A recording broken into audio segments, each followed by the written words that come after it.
Today we're going to talk about how to install the HRC 400. If you're replacing an existing controller, go ahead and take a picture of the wires before you get started. That'll help as a reference when you get done and you're ready to wire your valves. The first thing to consider is installing the HRC 400 near an electrical outlet so that you can easily plug it in. You're also going to want to make sure you have good Wi-Fi coverage in that area. Use your phone to check for at least 2 bars of Wi-Fi signal before choosing a location to install. Install the controller away from direct sunlight and where there's at least 9 inches of space to the left of the controller to make sure that there's room for the door to swing open once it's installed. The cabinet is weather resistant with a UL 50 certification. If you're using conduit for your wiring, go ahead and remove the appropriate knockouts from the bottom of the controller for the right size of conduit that you have. Also, make sure you have the appropriate screws and anchors for the type of wall that you'll be mounting on. We'll be showing you how to install on drywall, and the screws and anchors for that are included in the box.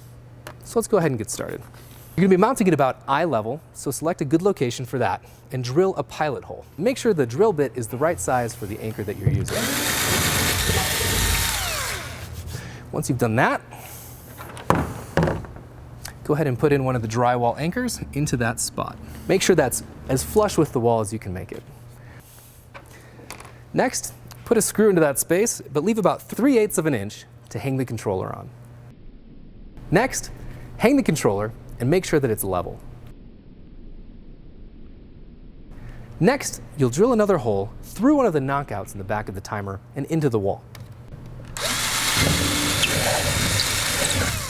Next, remove the controller and insert another anchor into that hole. And make sure it's as flush as you can make it against the wall. Then, replace the controller on the wall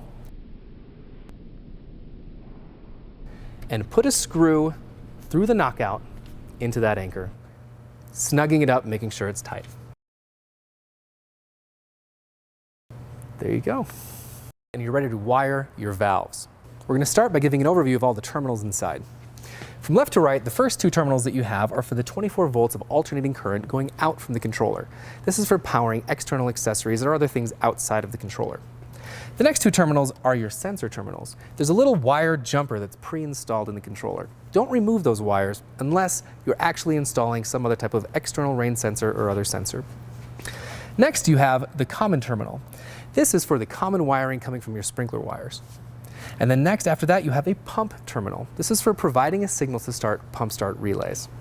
After that, you have the numbered terminals for each of the sprinkler wires coming from your different valves. Now, if you're replacing an existing controller, you should have already taken a picture of the wiring as it looked before you started.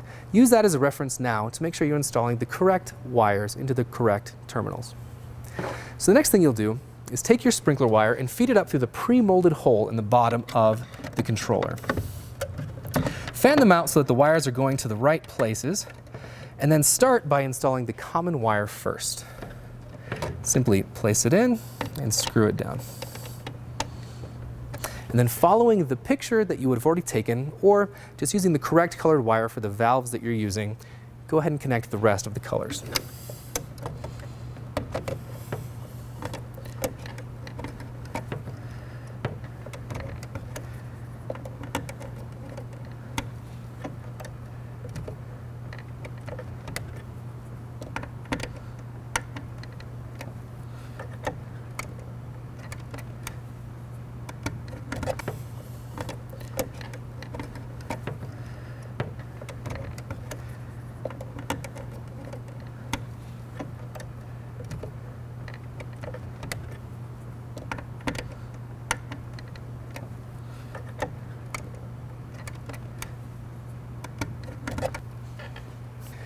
So now it's wired and you're ready to test your zones.